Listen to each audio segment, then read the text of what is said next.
Stokes is onside. 1-0. Here's Sims. It's a good search this from Southampton. They could finish the job here. It's Shane Long, and he has done it.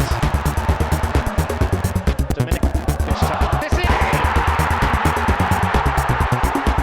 Who better to say farewell than one of the brightest players ever to wear the red and white.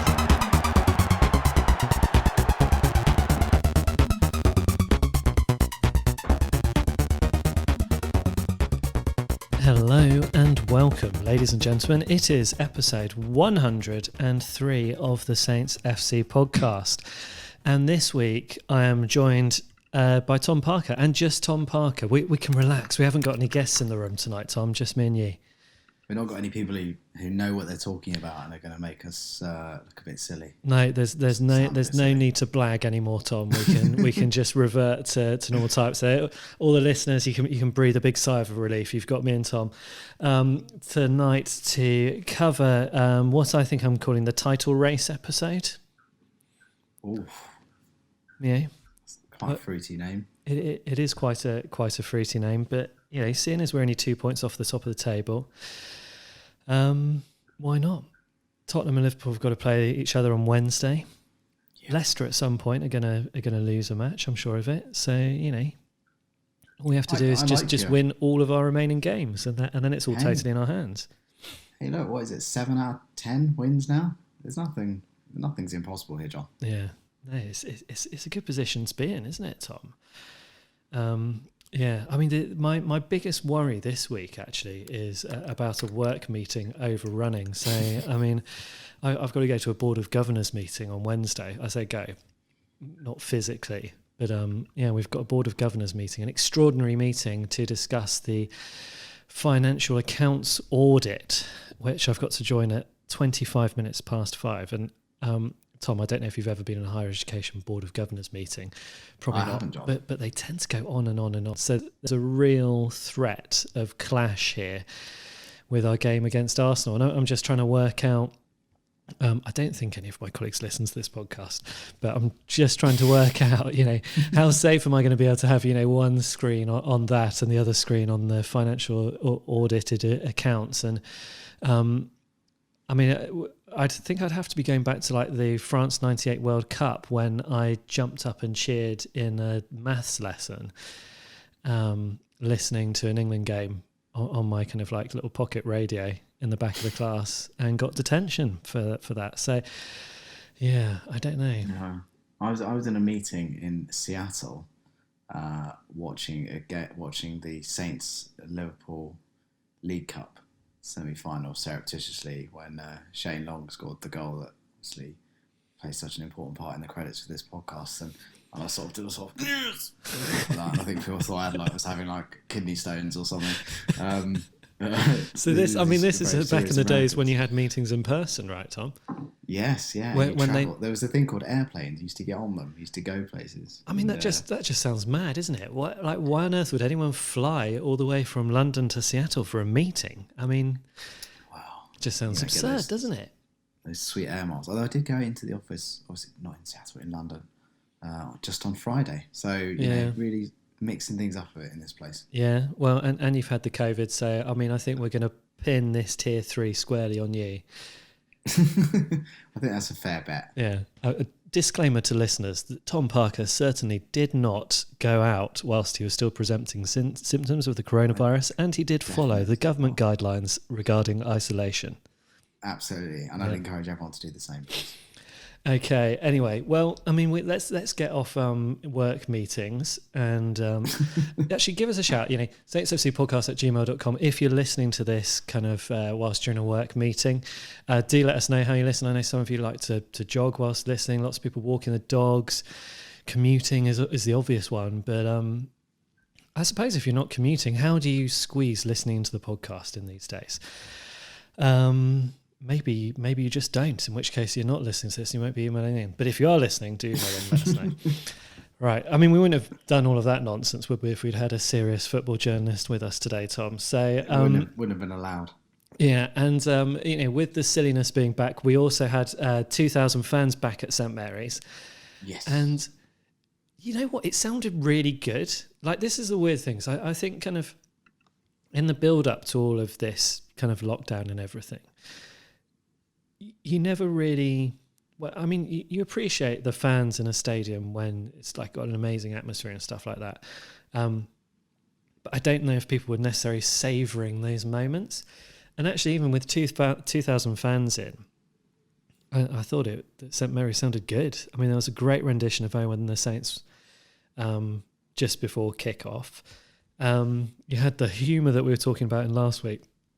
And I've got to say, I'm really jealous of the 2,000 fans that got a chance to go. But fair play, it's season ticket holders. I'm only a member, so I'm a bit further down the list, Tom. I just only hope I get to see this Ralph side play before the end of the season.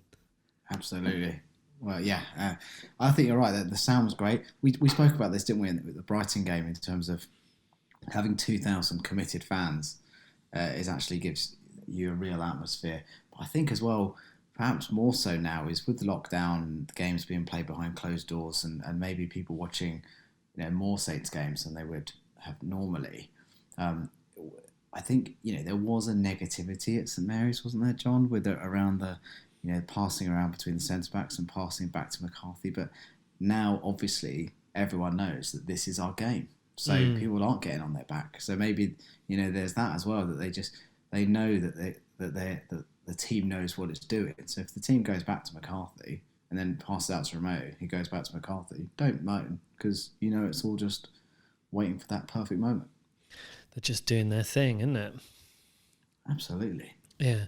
And I mean, the way Saints passing it around the back, I know we've covered this quite a lot this season, but it just, every game, you watch it, and every game, I mean, this must just come from the history of having watched Saints for so long, but every time they do it, there is a slight terror in me that things are going to go wrong. And but I should be calm now, because we're just so good at doing it. I find it, what was once really terrifying is now becoming just, I mean, it is impressive and terrifying now, but it used to just be terrifying. But I like the impressive part that we've managed to bring in. And Vestergaard was absolutely awesome in this game, and he was against Brighton as well. Bednarek as well, and Romeo and Carl Walker-Peters and Bertrand and McCarthy all kind of contributing to those sort of defensive passes. It's just great. I just love it, Tom. It's so good at the moment. Yeah, I don't. I mean, it's difficult to know where to begin. I mean, John, we shared some stats that I think kind of summed up Saints' dominance in the first half, and obviously Sheffield United are poor. That's not exactly incredible football insight, but 20 minutes into the match, 7 of Sheffield United's players had still failed to take a touch. I think. I mean, that is astonishing. I mean, let's just dwell on that for a second. So there's 11 players in the team, and 7 of them haven't had a touch in the first 20 minutes. And when I first read that, I was like, oh, so they must have been in the opposition half. And I was like, no, it just 7 of them haven't touched it for best part of a quarter of the game. And they got to half time. Sheffield United had played only 74 passes.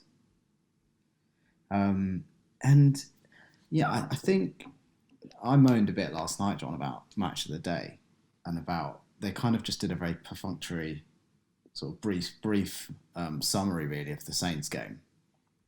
But I wonder if it's just because Saints were so kind of ruthlessly efficient, weren't they? They did what we didn't used to do to teams, which is they just dispatched them. And we're kind of a bit like they did against Newcastle. But I mean, where do you begin? They play so well. I mean, Vestergaard. I mean, I'm sorry to say, I was listening to the Guardian's Football Weekly podcast. They talked about Vestergaard being a possible, Van Dijk replacement at Liverpool. But like, what's this thing where he's going forward and then like no look passes? The guy's an animal. Just great. I mean, let's work our way through. In the annals of time and progressing from start to finish, because we can start with Vestergaard. How was that awesome through ball to Walcott? It's such a shame that he was offside, because the ball was beautiful, but he lost it anyway. But I think that for me was the first moment in this game where I just thought, oh wow, Vestergaard is on it again, and it makes such a difference, doesn't it? I mean, he can do the short passes, and we're doing really well at playing straight through the middle through Romeo and James Ward-Prowse. But the fact that he's also able to look up and spot the runs of Walcott, Armstrong, Ings or Adams, and just release them. It just gives us amazing options, and to have someone who can play a ball like that and accurately, and he did it for Kyle Walker-Peters in the game against Brighton. He did it for Walcott here, and he did it a few other times as well in this game where he started really good chances from really good long balls, which it's great to have that variety in the way that Saints can start an attack. So they can draw the opposition out and then release an attack either by playing through the middle and seemingly having the technical skill to get through a congested middle, or they can just release it over the top like that.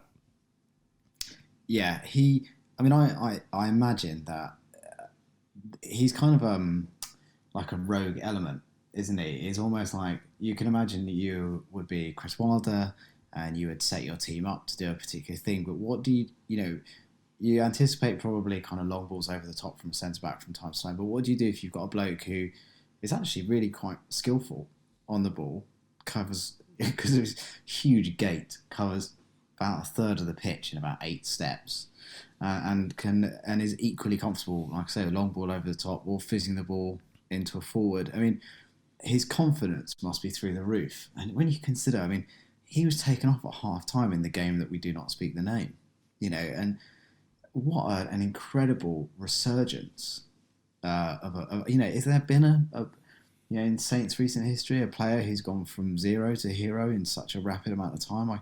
I can't think of any. He's just, just everything about him just exudes complete class and confidence. Tom, I've got the latest odds for the Saints FC Podcast Awards, and the odds have been slashed on Vestergaard getting the Most Improved Player of the Season award. I mean, yeah, it's absolutely brilliant. I mean, let's move through the game because there's so many good moments in this, and really, it's a wonder that we only scored, I think, 3 goals from the amount of dominance that we had in this game. The next kind of, I suppose, talking point is in about 15 minutes in. Adams plays that lovely through ball to Ings, which Ramsdale smothers. It's not a great finish from Ings. He got a bit too close to the keeper. I think he almost looked like he was going to hit it with his left, but then moved his foot over it to hit it with his right, and then just didn't quite get the shot away in that sort of powerful and in the way that you'd expect Ings to finish a shot from there. And then, again, I think maybe a couple of minutes later, that's when we have the Vestergaard dribbling through the middle of the pitch. And when he just does that Sheffield United player, I'm not sure which one it is, but I think this is where he looks one way, Sheffield United player goes that way, and he just kind of sails past him. Like a top-class, 5'5" technical dribbler. 6'6" Yannick Vestergaard just sort of cruises past the Sheffield United player, and then plays another really good through ball to Ings, which again he doesn't quite manage to get on top of it, but just a amazing kind of in the first kind of 15 minutes that we've had 3 really interesting through balls, 2 of them from Vestergaard, and this is sort of turning into the Yannick Vestergaard podcast again, isn't it, Tom?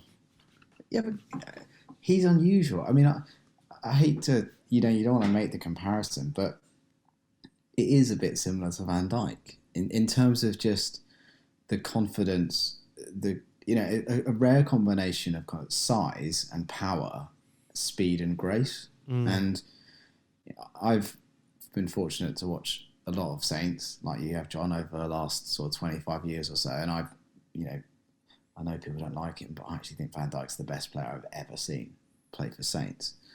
But, he does, Vestergaard reminds you a lot of that. Just that ability, that almost the supreme confidence of like, I've got this.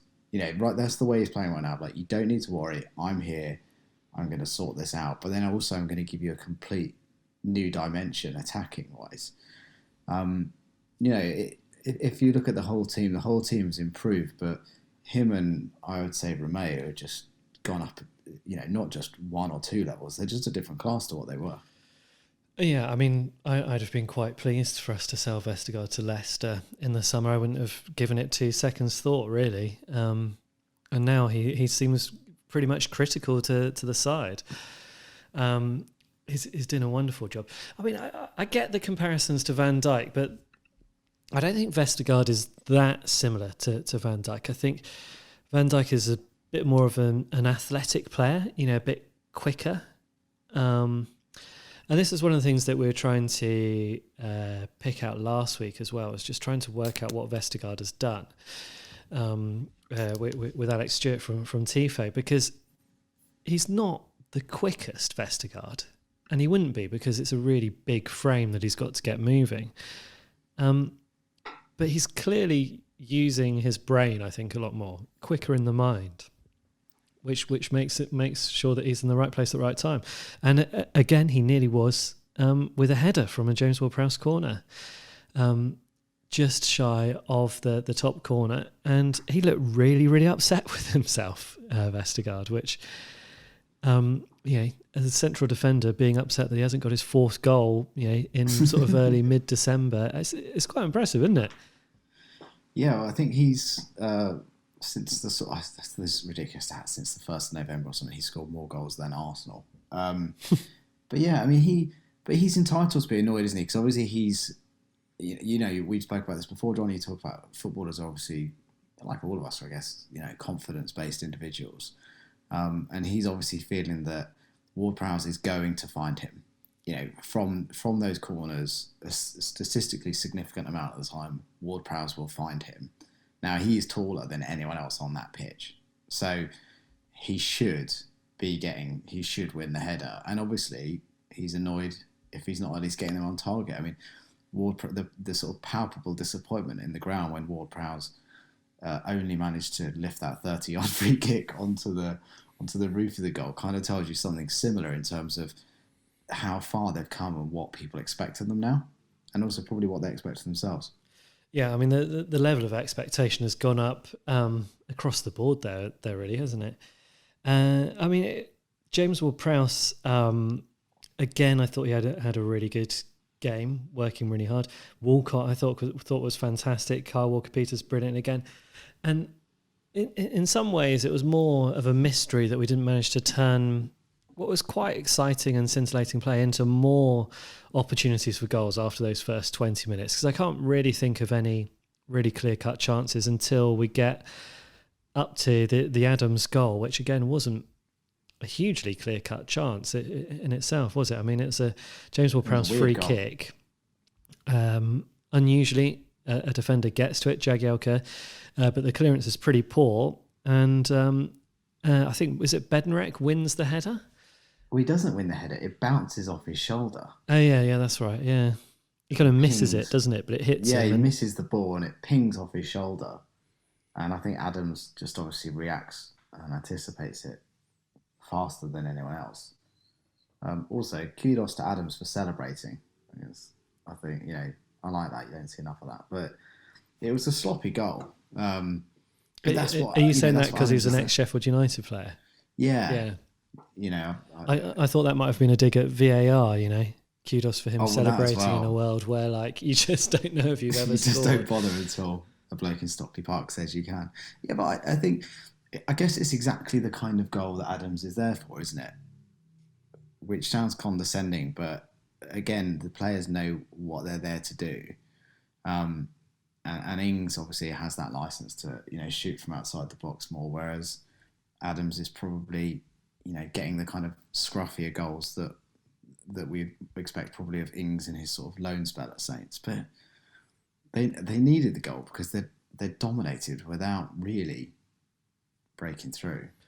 Yeah, and then I suppose it's kind of, we go into half-time, and it's just after half-time where we have the little bit of a worry, where Sheffield United are good for about 10, 15 minutes.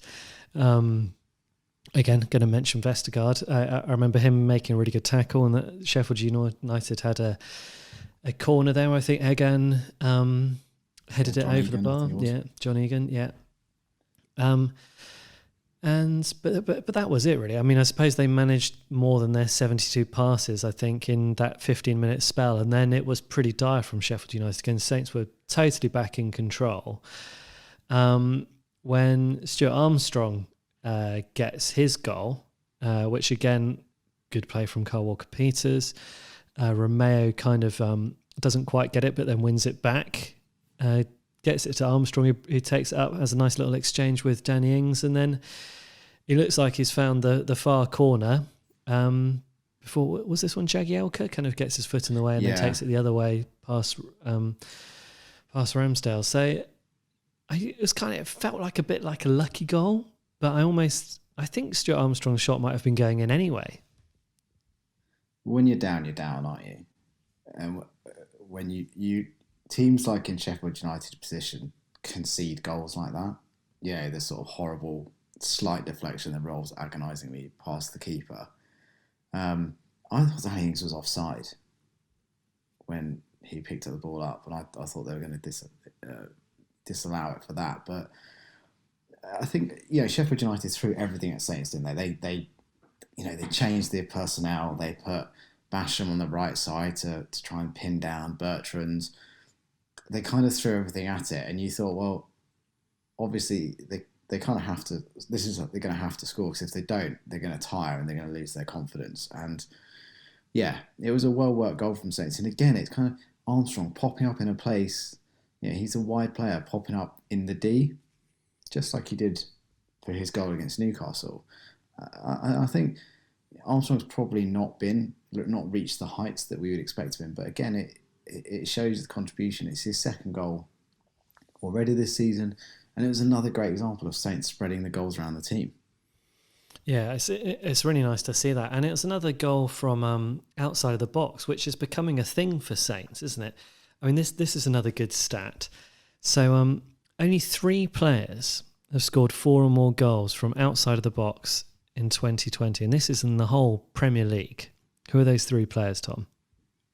It's James Ward-Prowse, Danny Ings, and Stuart Armstrong. There you go.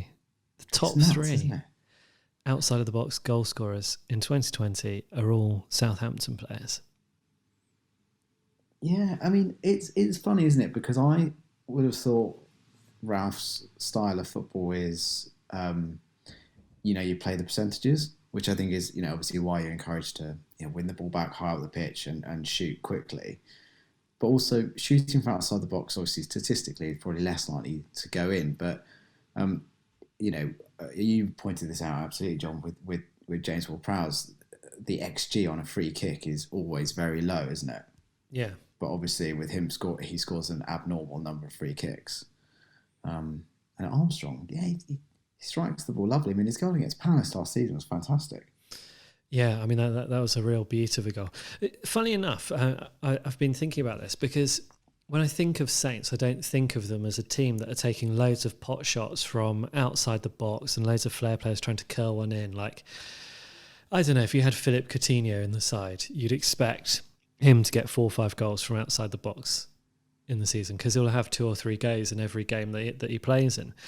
But we're not doing that, and I think we are playing the percentages. And actually, when we do take a shot from outside the box, it's normally for good reason. It's because that is the best option available to us, and whether that's a James Ward-Prowse free kick or whether it's Danny Ings who's just sort of turned a defender, put it onto his right foot, just on the sort of left-hand side of the pitch. They all are kind of presentable for Saints chances. If you see what I mean, if you catch my drift on that, Tom. Yeah, well, they're players obviously playing full of confidence. I mean, certainly Ings and Ward-Prowse have never played better. So, Ward-Prowse is going to shoot from every single free kick. And the style of football we play, we are going to win free kicks in and around the box. And as you say, Ings, we saw it last season, didn't we, in sort of Project Restart. I think he did it against Watford. And he's just kind of perfected that. You're exactly right. He did it against Aston Villa. He's kind of perfected this, just dropping the shoulder on the left-hand side of that D and either sort of passing it. He always passes it into the back of the net, or against Villa, he can blast it. But, why not? I mean, they must believe right now that everything they do is going to go in. I bet you though, like Højbjerg last season probably took more shots from outside the box than probably that lot combined. And how many goals did Højbjerg score last season? Yeah, not that many. Romeo is in danger, I think, of since he's had his goal with that kind of wild volley against West Brom, and then he had another shot, didn't he? Where the game afterwards, where he got really close to scoring again. That was Newcastle. He now fancies a long shot in a game. Have you noticed this, Tom? Yeah, but his long shots actually aren't that bad, are they? Well, I mean, the one against Sheffield United was pretty dreadful. It was back to sort of original Romeo form, I think. I mean, it's one of those things where you want to say rosette. It wasn't rosette. It was just a lot wide. It was probably about another goal width wide of the left post, I think, from this one. So Romeo, he's had a few good cracks though this season. Yeah, but if you're listening, Romeo, if someone else is on has got something better, you're allowed to pass it. But you're also allowed to have a couple more long shots before we completely write you off on that one as a fluke. I mean, I think the commentator said, the Romeo goals are quite rare, and you can see why after that shot. It's sort of that sort of area of the highlights. Don't think it made into the match of the day 2 highlights reel, I'm afraid. At this point, you're expecting, I think, Saints to get more goals. They're still turning the screw on Sheffield United. Ings gets another chance, again smothered by the keeper, again from good work from Che Adams. And is this a moment to talk about the Che Adams-Ings partnership, or do we save this for a game when they both assist each other and both score a goal? Well, it was. I mean, I think Ings will be kind of baffled how he didn't come away with a goal in this game. I think the game kind of summed up everything that's great about Che Adams, didn't it? His assist play, his work rate, his ability to hold the ball up, his ability to find the right pass and score a goal. There can't be many more productive. I mean, obviously you've got Son and Kane, but beyond that, there can't be many more productive front two in the Premier League, can there? No, I mean, Son and Kane is the only one I would think that is in the same sort of bracket as Ings and Adams in terms of effectiveness. I mean, Son and Kane, they're doing this weird thing where they only seem to pass to each other. I mean, I've got them both in my fantasy football team now, which they're just like guaranteed points. It's great. The other thing which I thought... so it's funny, kind of like going through the sort of highlights of the match in terms of this podcast, there's not like a whole load of mentions for Theo Walcott or Carl Walker-Peters or Ryan Bertrand. And I thought they were all really good and really effective in this game. Stuart Armstrong as well, and he got his goal, but he was playing everywhere on the pitch, it seemed, didn't it? I mean, he is definitely not fixed to a position as far as I could tell. No, but I don't think any of them are anymore. I mean, I'm not saying they're, like Dutch total football team, but they're happily swap wings, him and Walcott. I think Walcott looks much more comfortable out on the wing than he does playing as a central striker. He looks much more dangerous there, and looks like he's almost better for the team out there. He will swap wings happily with Armstrong. You'll see Ings assisting Adams, Adams assisting Ings. I think that's the fluidity, isn't it, that they've got now. And, you do imagine it must kind of cause chaos again in the opposition ranks, because who's going to pop up where? Yeah, it leaves that level of unpredictability, doesn't it? And I think the other thing which is really exciting about this is the number of 1-2s that they're playing with each other in and around the opposition box. So obviously Armstrong played that 1-2 with Ings before getting his goal. We'll get on to Redmond's goal in a minute, but that also came from a 1-2 with Romeo. And the players have the confidence to be playing those sort of cute, precise passes in and around the box and finding each other and them leading to dangerous chances, and in this case goals as well. Armstrong and Walcott, I think, having that ability for both of them can come central, both of them can be under across, both of them can be on either side, means the defenders are constantly uncomfortable. Danny Ings and Che Adams are both happy to drop in deep, pick up the ball and release players. And I've always thought the sort of, the 4-2-2-2 formation is a bit of a weird way to describe Ralph Hasenhüttl's formation. But it's almost now, certainly when we're attacking, I don't know if you think about this, but it's like a 4-4-2 in reverse. So you can sometimes have Bednarek and Romeo staying back with McCarthy, and then Kyle Walker-Peters and Bertrand kind of pushing up. So you've got a front line of 4 and then a midfield line of 4.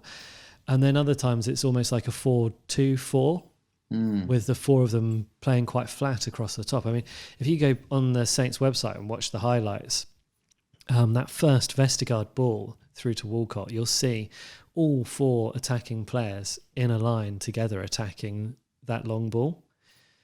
So you're asking a question of every single one of those defenders, and all you need is one of our players to get a bit more pace, or one of them to win a header and get past, and then you've outnumbered them as well. And it's just really exciting to watch, Tom. I love it. I absolutely love it.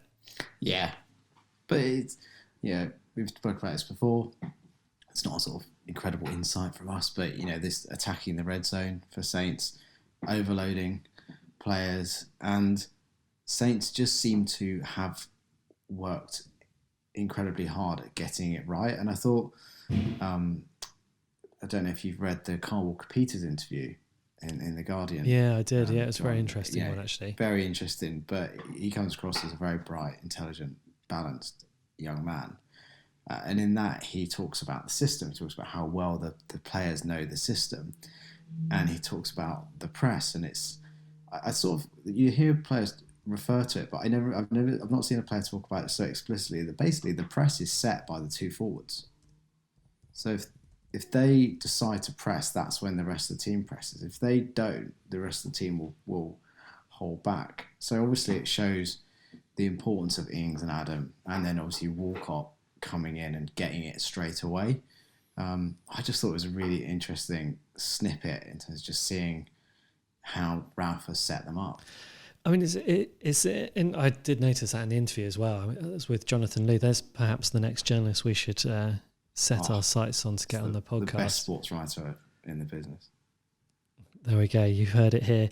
The pressure's on for me to now get hold of him and try and coax him onto the podcast. We'll try and do that. But yeah, I mean, the way Kyle Walker-Peters said that, it's almost a bit of a throwaway comment, but actually it offers you a big insight into seeing how Saints work and why Saints are so much better when Danny Ings is on the pitch. Because when you see the press led by Danny Ings, it does make more sense. You can. Everyone else around the Saints side is pressing with more purpose, and the players seem to know what they're doing. And I think Danny Ings is kind of the primary leader of that sort of particular kind of element. But you're right. I mean, the fact that, and maybe that's why Walcott looks better in the wing positions in a way, because he doesn't have that same pressure to be not just the person to go to for the attacking moves, but also be the person calling the shots in terms of the tactics. Yeah, and also he's just a much more deadly finisher, isn't he? So teams know that if they lose the ball, they're going to have one of the more deadly strikers in the Premier League to deal with, and maybe that then causes them to panic or rush a little bit more.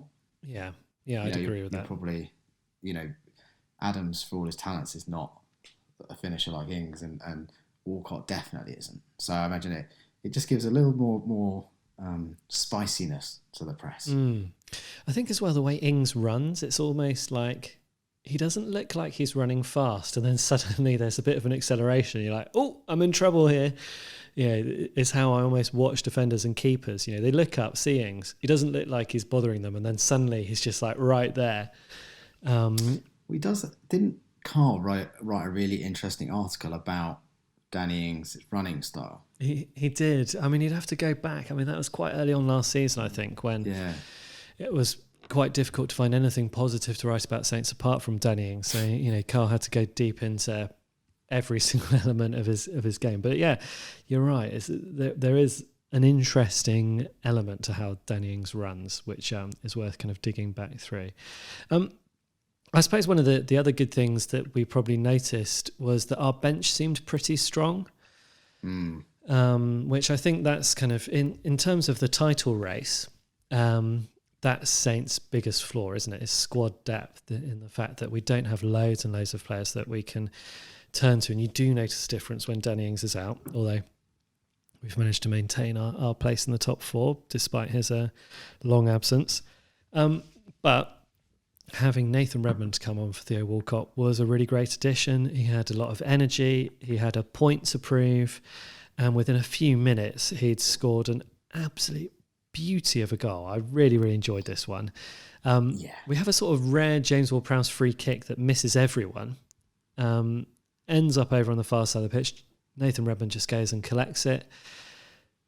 I think he beats one Sheffield United player, passes the ball to Romeo. Doesn't look particularly like anything's on, but Romeo gives it straight back. They get around another Sheffield United defender through the 1-2, and then I think with almost like 4 players around him, he finds the channel and then slips it into the far corner, curving round. And it's funny, I think for probably the last 5 or 6 times Nathan Redmond has attempted a chance like this, it's gone wide, hasn't it? And this one just was perfect. Yeah, what an enigma Redmond is, isn't he? That it was a really hard chance, and he scored it. I wonder if there's something on the fact that we were 2-0 up and there's 8 minutes to go and there's no pressure on. Would he have scored that goal if it was 0-0 and there's 82 minutes gone? But what a talented player he is. And we spoke about him last week, I think, didn't we, John, about the miss after being teed up by Ings. He just obviously has everything in his locker, but it's about consistent application. But maybe also it's about the fact that he's now got a player in front of him who he's going to struggle to dislodge. So he has to perform. He has to do it when he comes on the pitch. It was a great goal, but also all credit to Romeo, because would Romeo before this season have attempted that one-touch pass into an on-rushing player into a group of opposition defenders? Possibly not. So I think it kind of showed the confidence throughout the team, and we're going to need, when we do challenge for this title, John, which we are challenging for the title, squad depth is important. We know this. So to have an impact player like Redmond or Walcott come off the bench, it's going to make a big difference. I'd feel a lot more excited by either Redmond or Walcott coming off the bench than if we look at maybe Sofiane Boufal. Oh gosh, yeah. Again, Sofiane Boufal, incredibly talented football player, but you just feel that someone like Redmond or Walcott could potentially change a game in a way that, Sofiane Boufal could, but he just rarely did. Yeah, I think he had like 4 assists by the time he left Saints, and about 5 or 6 goals. For a player of his talent, he just didn't influence games, didn't change games enough. But and then we've still got Gineppo on the bench who's going to give you something different. Sometimes good, sometimes not so good. But you're right, it did look the strongest bench we've had for a while. Yeah, we had Diallo came on as well, didn't we? Yeah, got a few more minutes. Did you notice him? Most impressive. Yeah, well. I think he's going to get a game soon. Well, he's going to get a game, isn't he, sooner rather than later? Because Romeo's on a one card away from a booking, and you wonder whether a booking ban. You mean getting the 5? Yeah, sorry, yeah, and you wonder whether Ralph will change things up for this Arsenal. We'll talk about the Arsenal game, but maybe bring Diallo in for that game. I guess we've got Arsenal then Man City, haven't we? In quick succession. Yeah. You wouldn't want Romeo to get a yellow card against Arsenal and then not be there for City, because I think he would upset City, wouldn't he? And City are a better team. Yeah. You want to save that yellow card for a bit of a nasty tackle on De Bruyne, don't you? Yeah, that was Sterling. But so, my gut feeling, I think Ralph might change it up for the Arsenal game. But he looked very good. But I was really impressed with, I'm going to mispronounce, Alundaloo. Yeah. I'll go with that. I was just going to say Unlandulu, but Unlandulu. I'm going to get that really wrong. I'm really sorry. But listeners, I mean, we've gone through this before, haven't we, Tom? Our pronunciation. Yeah, saintsfcpodcast@gmail.com. If you'd like to record the correct pronunciation of any words that we have mispronounced, do send that in to saintsfcpodcast@gmail.com. I mean, he looked lively, didn't he? Oh, yeah. I mean, he looks kind of unpredictable.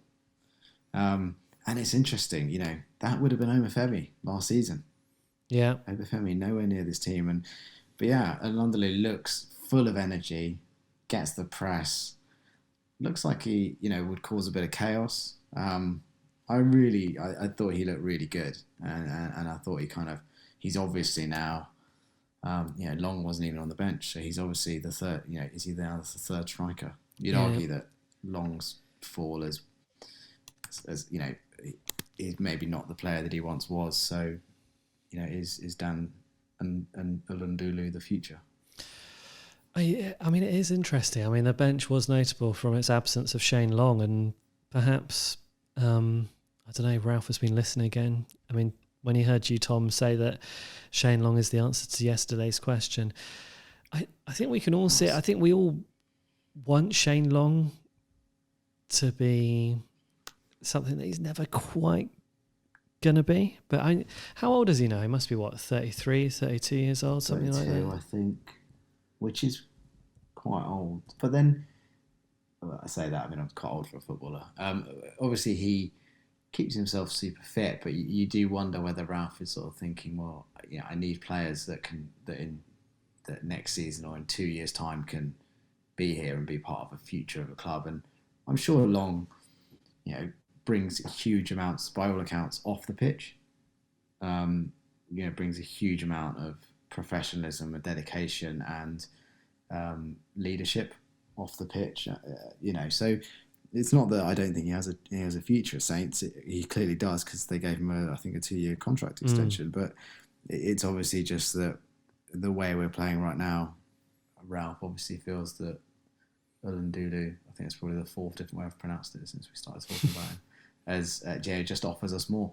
Yeah, I mean, if you think so, he's been playing regularly, if we say like seasons with more than 20 games, since 2006. So we're looking at like 14, 15 years now, where he's been sort of regular football player, and he's only got more than 10 goals in 3 seasons. He got one for Reading in the Championship, where he got 25 goals in 44 games, which is very impressive. He got 11 for West Brom out of 34 Premier League games, and he got 13 for Saints out of 34 games in that season, the 2015-16 season, which was a great, everything went well that season. Yeah, but since then, 5 goals, 2 goals, 5 goals, 3 goals.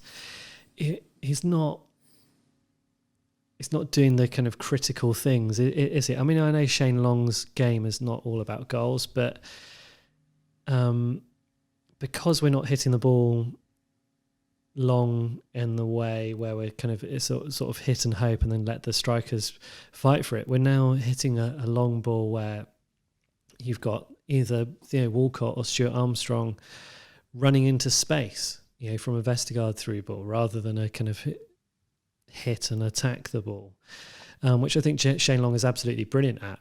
But yeah, you're right. It's yesterday's question. We're not asking it anymore, Tom. No, and he will still pop up and do important things for Saints.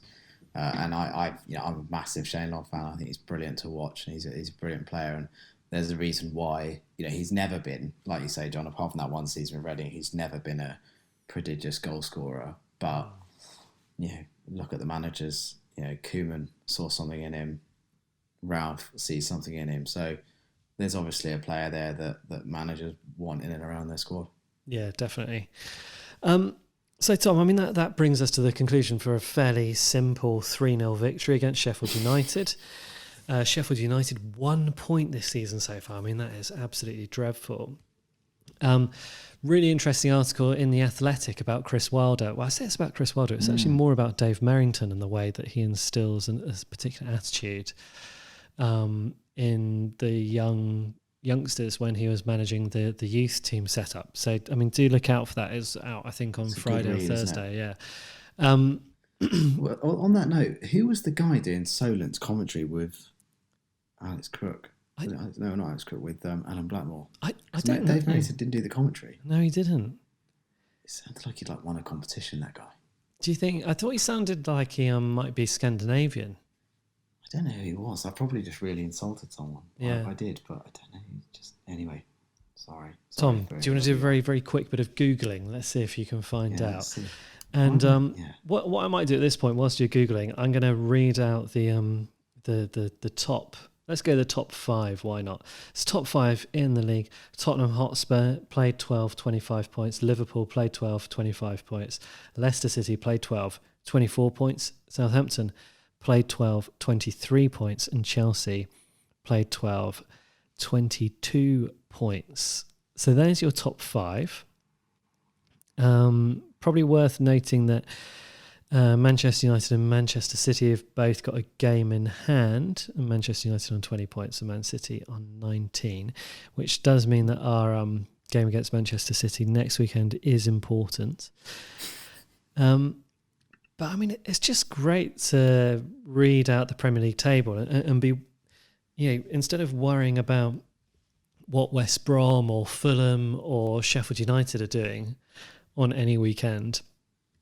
Instead, I'm now worrying about, Tottenham and Liverpool and Leicester and Chelsea. Yeah. And it changed. It was great, wasn't it? 'Cause, I mean, Saints put the pressure on by winning, and we saw both Liverpool and Tottenham dropping points. Leicester didn't. And everyone around us really dropped points as well. Chelsea as well earlier in the weekend. And I mean, it is kind of wide open. From 8th up to 1st, there's 5 points separating the teams, and Man City are in 9th as well. It's exciting to be part of this. Although actually, it's not the most points we've had after 12 games in the Premier League. I think we had more with Ronald Koeman, didn't we? At this point, the season we just discussed, the 2015-16. Yeah, and then the 2015-16 season. I think at this point we then went on something like an 8-game losing streak, didn't we? But didn't we? Yeah, we did we end the season horrific, or did we turn it round towards? No, we ended the season brilliantly. But let's have a quick look here. So, game week 12 in the Premier League, we beat Sunderland. Then after that, the next 5 games, we lost 4 and drew 1. So we lost at home to Stoke, lost 3-1 to Man City, drew with Aston Villa at home, lost to Palace away, and then lost to Tottenham at home before we had that amazing 4-0 victory against Arsenal. Then we lost to West Ham United and lost to Norwich City. So we had a horrendous run. Is that the Arsenal game? That was a Shane Long masterclass, wasn't it? Yeah, and it was also when Cuco Martinez scored the most wonderful goal you're ever going to see. So, I mean, let's hope Saints aren't going to lose 6 of their next 8 games. I don't feel like it's going to happen. I mean, I felt confident with Ralph, but I just don't see Saints losing 6 of their next 8 games. Well, I don't think Saints could, and this will come back and bite me. I've no doubt that Saints will now lose on Wednesday. But looking at everything, you can't imagine. I mean, you imagine Arsenal would probably, this is the game they would probably least want to play. And Saints can't, you can't really imagine a team more susceptible to Saints than this Arsenal team. So obviously Arsenal will win. Aubameyang hat-trick. But yeah, you got to look at it and think, this is when was the last time Saints went to the Emirates and went, this is a seriously winnable game? When was the last time we won away at Arsenal, Tom? I mean, if we're going to exclude League Cup. Have we ever won at the Emirates? Oh, well, we've definitely won at the Emirates. I've been there for a couple of them, but they've always been in cup matches. I don't think we have in the league. I remember in the cup, Nathaniel Klein struck that ridiculous goal, didn't he? Yeah, I'm really excited about Wednesday's game because I think that I like games where you can imagine one team is just almost like intimidated by the other. And I think Saints will want to stamp their authority on this Arsenal team, who, it's kind of mad what's happened to this Arsenal team, John. Yeah. Tom, here's a terrifying stat. At home, in the Premier League, Arsenal have played Saints 43 times, won 27, drawn 14, lost 2. Since 1992, that is. Yeah, we're not one for really upsetting the apple cart, are we, a lot of the time, like with the Man United game. But, we're never going to have a better chance, John, to increase our win total at the Emirates by 50% in one go than this game. And I still feel like we absolutely owe them one for that last-minute equaliser. I mean, that still upsets me to this day, Tom. Yeah, we were there, John. It was horrible. Yeah. But, I mean, they've got no Xhaka, no Partey, no... what's the French fullback called? This is a great chance for Saints. This is just unbelievable opportunity to get 3 points, and then because then it's Man City, and then they have a free swipe at Man City if they beat Arsenal. No, I think if we beat Arsenal, the pressure's on then, Tom. Yeah. Well, if you look, John, I mean, we're so the table now. The crazy thing is... By the way, Tom, I think it's 1987-88 season was the last time, which is obviously not the Emirates, that's Highbury. That's Highbury. Before football was created by the Premier League. Disappointing that the Emirates is going to be in lockdown, isn't it? Because I think 2,000 Arsenal fans getting on their players' backs would have been quite beneficial for Saints. And I saw a very lols tweet earlier where it said Southampton were going to appeal their Xhaka and Bellerin suspensions to see if they could play against Saints. But the thing is, at what point do you stop talking about Saints as a kind of fluky freak thing and start actually taking their credentials, maybe not as title challengers outside of this podcast, but seriously? But it's probably a game like Arsenal, because a game like Arsenal is our 13th game of the season. So that's it, you're over a third of the way through the season. And at the end of the day, if Saints have got 26 points after 13 games, then they're in contention. What they're in contention for, I don't know. But they're in contention. And this is a weird season.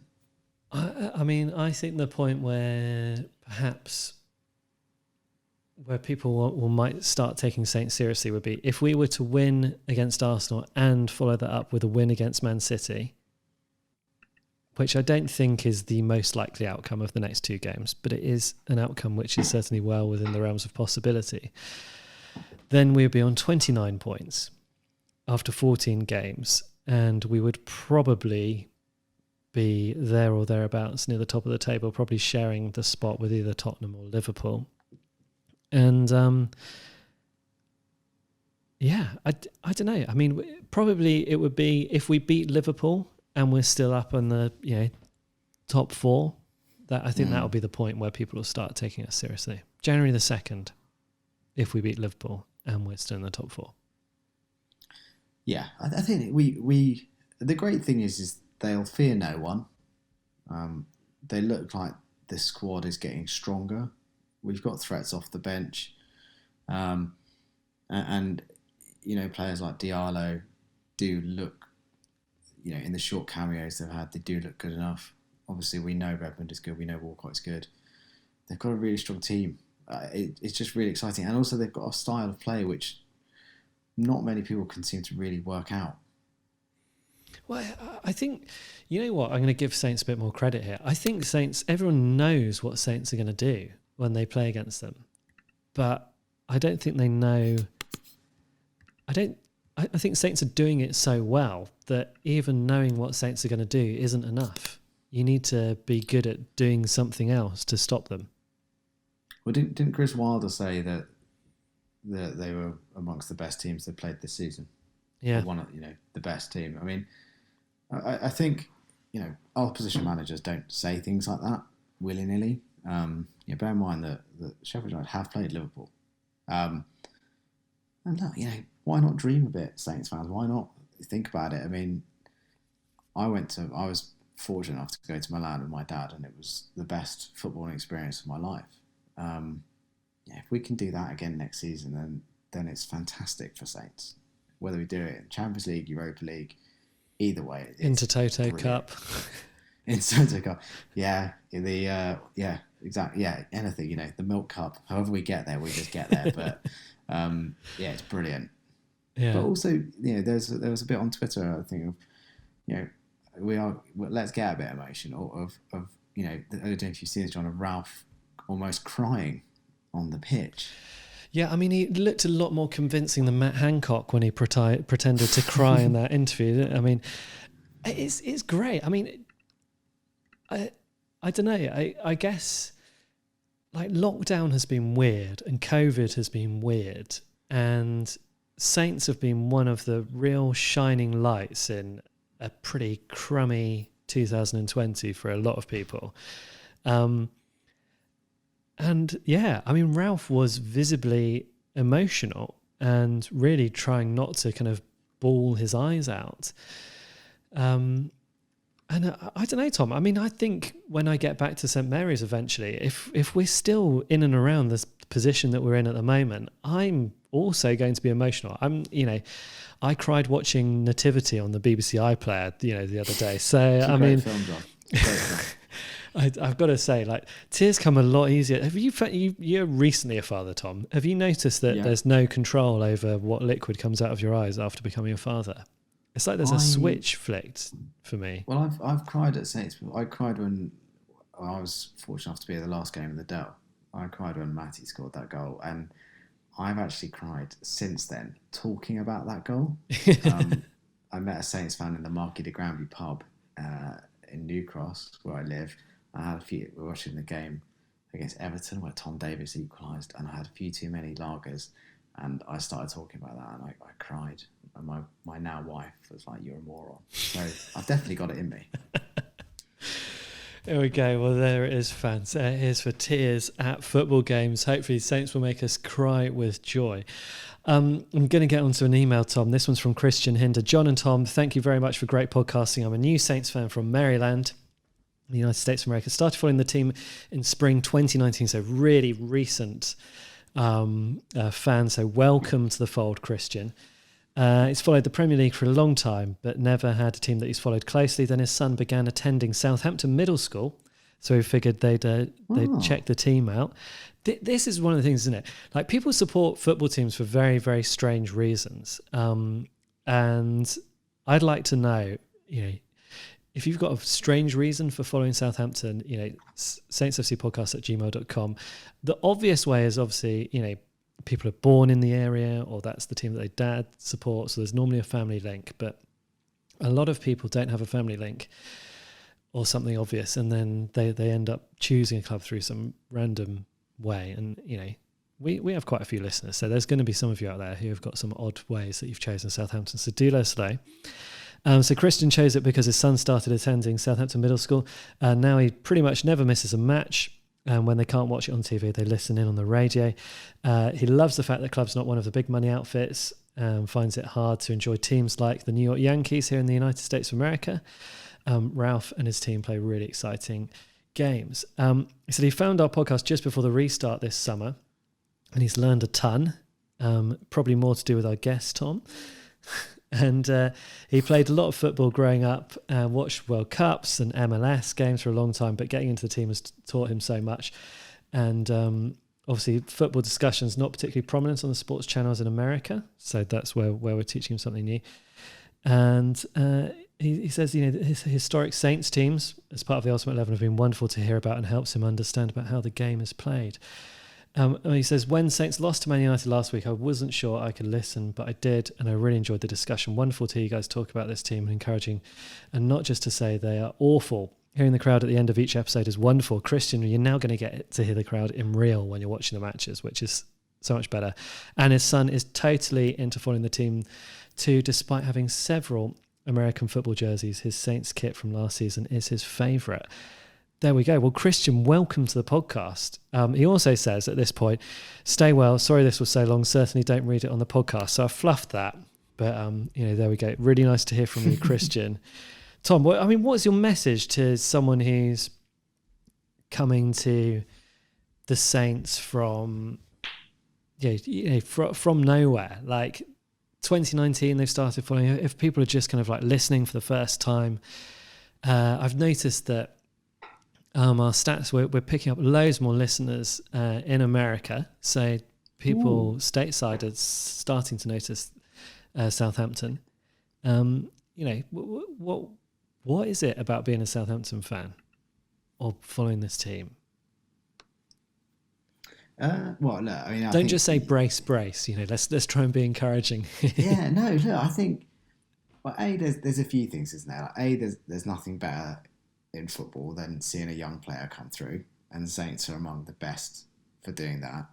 And then I also think that they kind of have and this is, it's not my words, Ralph's words, like a heavy metal style of football that is very pleasing on the eye, because I think people deep down love a bit of chaos, and I think Saints induce chaos in professional athletes, and that's great fun. And also, I think we've moved away from the kind of melodrama. If you look at, I know we're probably losing it on Wednesday, but like Arsenal or Man United, like there's I think Jonathan Liu's piece in The Guardian, I think he said about Man United, where everything that happens is a crisis. Everything is a disaster. And, Saints have moved away from that since the game that we don't speak the name of.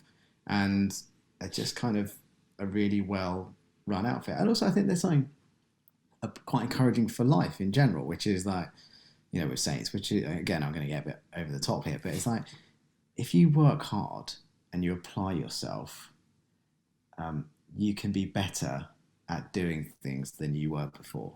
Because that's ultimately the lesson from Ralph, isn't it? That if you believe in yourself and you believe in what you're doing and you work hard and you apply yourself consistently, then good things will happen to you. Because we haven't gone out and bought a load of £20 million players. We didn't change manager. We just went back to basics, kept doing what we're doing, and now we are reaping the rewards of some great performances. And I think that's just a good life lesson. There's a good life lesson there in faith as well, isn't there? Which is one that the pundits always try and kind of draw on. It's amazing that Ralph didn't get sacked after that game. But I think even during that time when we were playing badly, there was still enough there that you could see that Ralph was worth persevering with. And it's almost trusting your judgment when, Rome burns, when everything around you is falling apart, is being able to see something and understand something, have faith to kind of stick with that and then push forward. And amazingly, I think the kind of lockdown has just really helped Southampton. I think, we had the international break and Southampton improved massively after that. We had the lockdown, Southampton improved massively after that. We've had pre-season and Southampton are better again in this half of the Saints season. I think every passage of time that Ralph has with this side, he takes them to another level, and we keep on improving. And I guess for new Saints fans, really, really enjoy this, because at some point Ralph won't be our manager, the team won't be playing well, and you'll be going to St Mary's or watching the games and thinking, why on earth do I bother? But then they surprise and delight you occasionally. Cuco Martinez scores goals that should not, that defy the laws of physics. And that is something that is wonderful to behold. And you don't get that. I think, if you follow a side that always does that, then it becomes meaningless. Yeah. And I think you're right, John. We live in again, like to get all of it over the top, we live in a kind of very short-termist society, don't we? Where the temptation is just to buy the new thing or do the new thing or throw it away and start on something else. And again, Saints and the resurgence under Ralph is an example of the fact you don't need to do that. You can improve things. And This is a nice tale, and who knows how it'll end, for Saints this season. Do you think Ralph is going to challenge Ted Bates? 18 years manager of Southampton. I'd like that. I mean, Ralph is fascinating. I read a thing about him where when he was out of work, he did you see this on Twitter? He started playing tennis. Yeah. He'd never played tennis before, and then when he was out of work, and then by the time he got his next job, which wasn't very long, like a couple of years, he was in the top 20 players in his region. I don't think it was a couple of years. I think it was like 6 or 7 months. It was ridiculous, yeah. So he's obviously someone who's like insanely committed, and everything you read about him is he works non-stop. Yeah, he's ferociously devoted to this club, and again, the Guardian podcast talking about him going to Dortmund, or people talking about him going to Arsenal, Man United. I mean, it doesn't strike me as that kind of guy, to be honest. I'm not feeling that worried about that just yet. I know it will come at some point, but I don't know. I have a bit of faith. Let's stick with the faith. Anyway, ladies and gentlemen, I'm surprised, Tom. We've made it to an hour and 5 minutes on our recording, and I thought we were going to struggle with things to say because it was such an elementary victory against Sheffield United. But here we are. We're talking about what it means to be a Saints fan at a bloody brilliant time to be a Saints fan. 4th in the Premier League table, and we've got games against Arsenal versus Man City, which normally I would be looking forward to with a real sense of dread and trepidation, and I'm not, Tom. I'm looking forward to them with a sense of excitement and a feeling that we can beat anyone. And just to have that feeling as a Saints fan is just brilliant. Yeah, we'll take the game to those guys, and I'm looking forward to it. So, Tom, one last thing to do now, and that's listen to the real Saints fans. And we won't hear them against Arsenal, but we'll hear them against Man City.